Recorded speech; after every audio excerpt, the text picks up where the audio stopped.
Marseille Rénovation Urbaine, c'est un groupement d'intérêt public qui réunit 8 partenaires, qui est présidé par la ville de Marseille et par Arlette Fructus, adjointe au maire, déléguée au logement, à la politique de la ville, à la rénovation urbaine, vice-présidé par le préfet délégué à l'égalité des chances.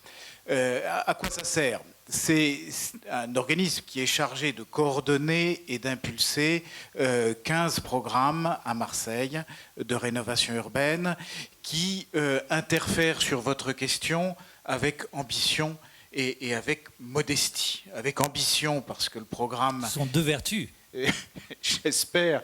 Le programme, c'est 1,2 milliard d'investissements qui se déroule sur une dizaine d'années. Les premières conventions de projets ont été signées en 2005. Les projets se termineront en 2017-2018. Donc ce sont des œuvres de très grande haleine par rapport aux urgences que vous relatez de menaces, de délinquance et de perturbations lourdes sur la vie quotidienne. Donc c'est évidemment des échelles d'espace et de temps très différentes, mais je pense utile d'apporter une petite pierre à votre débat sur cet angle de l'urbanité et du fonctionnement de la ville. Qu'est-ce qu'on essaye de faire? Comme vous l'évoquiez dans votre présentation, l'ambition du renouvellement urbain avec l'agence nationale créée par Jean-Louis Borloo, c'est d'enrayer les processus de ghettoisation et de spécialisation sociale et de marginalisation de territoire. Particulièrement à Marseille, il s'agit de replacer les différents morceaux de la ville dans une dynamique de développement d'ensemble qui fasse vraiment de la ville un creuset de développement des uns et des autres, un creuset de liberté et de fluidité, et non une nasse à laquelle les habitants ont bien de la peine à s'extraire.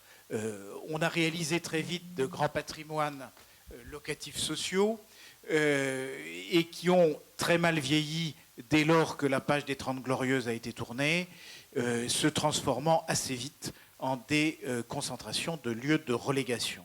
Donc l'ambition, c'est quoi? C'est ouvrir ces quartiers, c'est améliorer la qualité de vie des habitants pour leur permettre d'y rester s'ils le souhaitent sans rougir et sans devoir masquer son adresse, et la possibilité de bouger pour ceux qui le souhaitent, c'est-à-dire recréer des fluidités, recréer des libertés de mouvement. Le programme, donc j'évoquais l'ampleur, le 1,2 milliard, le nombre de sites, il consiste à intervenir beaucoup sur l'habitat, la qualité de vie, la qualité de l'espace de proximité, des espaces publics est très important. Il consiste à désenclaver ces quartiers. Et j'insisterai beaucoup sur ce volet de l'espace public et de la voirie. Nous avons à Marseille, comme dans d'autres villes, un certain nombre de lieux qui sont des isolats, réalisés notamment dans les années 60-70 sur de grandes bastides et qui sont restés à peu près à leur état d'origine, c'est-à-dire qu'il y a 5, 10, 15 hectares, propriété d'un seul, bailleurs sociaux notamment. Et il s'agit aujourd'hui, dans le cadre des projets de rénovation urbaine, de recréer les conditions classiques du fonctionnement d'une ville, c'est-à-dire la collectivité devient propriétaire de l'espace public, l'entretient, les gère et fait respecter les règles de droit dessus, et puis les bailleurs sociaux entretiennent, gèrent, valorisent les patrimoines immobiliers qui leur incombent, et chacun fait son métier. Donc, un des enjeux, et vous voyez une déconnexion par rapport aux questions de délinquance, c'est que la rénovation urbaine, elle consiste bien à essayer de recréer des règles de droit commun dans les relations entre les acteurs autour des sites qui étaient jusqu'alors des sites de relégation, et de remettre plus de fluidité dans les parcours et plus de qualité de vie pour chacun. Alors, j'insisterai peut-être dans des éléments de bilan. Aujourd'hui, sur cette ampleur de programme, 65% sont soit achevés, soit en cours de chantier. Vous voyez qu'il reste quand même encore du chemin à faire sur le 1,2 milliard d'investissement. Qu'est-ce qu'on peut dire de ce premier bilan? Le premier point qui me paraît important de verser, c'est d'avoir redonné un peu plus de fluidité sur les parcours résidentiels, c'est-à-dire par le truchement notamment des réhabilitations et des démolitions, permettre à ceux qui le souhaitent soit de rester, soit de déménager et d'accompagner ces déménagements, c'est-à-dire d'enrayer la spirale de l'assignation à résidence. Nous avons aujourd'hui réalisé 2200 relogements, moitié sur place, moitié dans d'autres quartiers, et qui redonnent, au-delà de l'aspect qualité résidentielle, souvent un sursaut de reprise en main et d'autonomie sur des destins individuels. Le deuxième point de résultat, c'est sur éroder la concentration du parc HLM. Je dis éroder parce qu'on ne va pas gommer en quelques années le produit de décennies de construction très massive et très localisée. Nous reconstruisons, suite aux démolitions, quelques 3300 logements locatifs sociaux, avec une modification. Sur quelle durée ces 3000 sur la dizaine d'années que j'évoque, hein, donc ce n'est pas des choses qui se font en claquant dans les doigts, mais l'ambition, c'est de modifier fortement les conditions d'insertion urbaine, c'est-à-dire que même si on est parfois dans des mêmes quartiers, on passe d'une situation où on est dans un grand ensemble à 100% en locatif social, concentration de 1000, 1200, 1500 logements locatifs sociaux, à des petits immeubles insérés dans le tissu urbain, le long des rues, et qu'on s'efforce de beaucoup mieux connecter aux services publics et privés de la ville. Alors, deuxième point, le désenclavement, j'en ai parlé, c'est bien sûr recréer pour les habitants la possibilité de sortir, d'entrer, de traverser les quartiers et redonner l'envie d'y résider à des gens qui n'en sont pas originaires, c'est-à-dire replacer dans tout le mouvement de transformation de la ville ces parcs immobiliers qui ont été souvent déqualifiés, donc il faut les réinvestir, faire des travaux dedans, redonner envie d'y aller.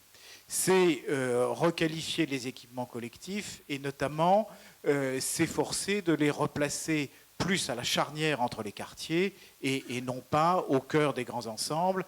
Ça a peut-être été l'idée et l'utopie des années 60 où on pensait en faisant une école à l'épicentre du quartier de locatif social que ça allait être un lieu d'émancipation pour tous et ça a souvent été un lieu de stigmatisation accrue de ceux qui y étaient. Donc beaucoup d'équipements reconstruits le sont à la charnière entre les quartiers.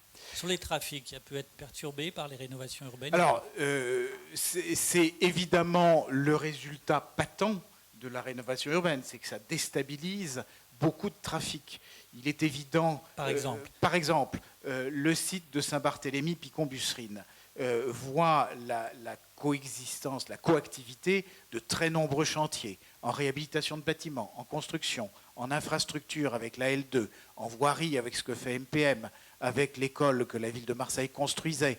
Et tout ceci déstabilise complètement la géographie du trafic et oblige les trafiquants qui ont parfois bénéficié d'une sorte de sédimentation d'habitude et d'un certain confort avec des appropriations de lieux, de caves, de parties d'immeubles.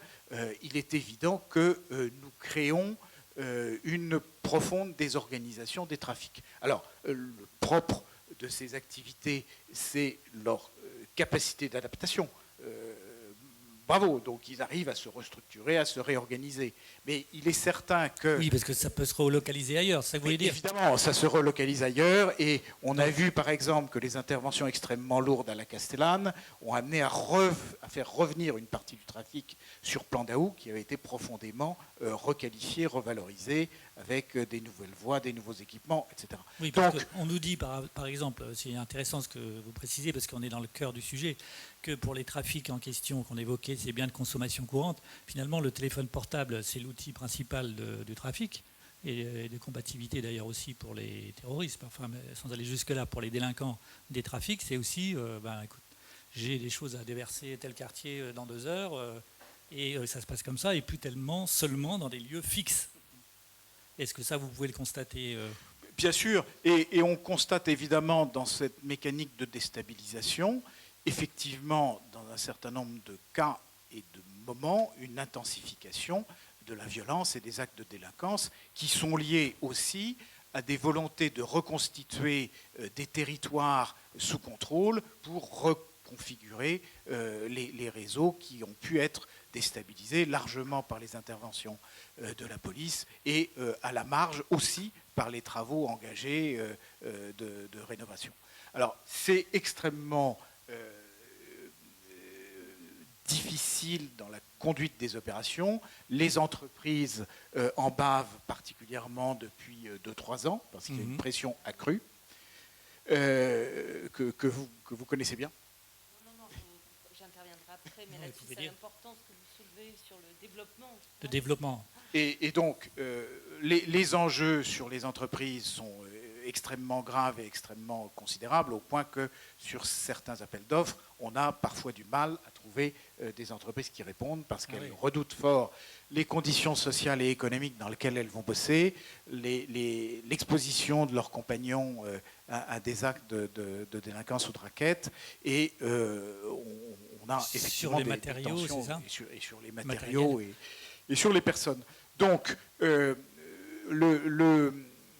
le bilan, si vous voulez, il est extrêmement prudent, c'est-à-dire que nous faisons beaucoup, il reste énormément à faire, notamment dans les quartiers anciens, notamment dans les faubourgs, qui sont quand même les endroits où il y a le plus de concentration de populations fragiles, précaires, mobiles, avec des rotations démographiques fortes. Donc c'est plus à Marseille, dans les centres et faubourgs, que se situent les problèmes sociaux les plus grands que dans les cités HLM. Donc il reste énormément à faire. Je pense qu'il y a des éléments importants d'impulsion, d'émancipation à travers l'action entreprise, et que nous sommes un petit contributeur au sujet, mais qui dans un premier temps peut-être peut contribuer à semer le désordre. Bon, bah c'est un type de désordre qui n'est pas inintéressant à examiner et à débattre. En tout cas, merci beaucoup. On peut applaudir aussi Nicolas Binet pour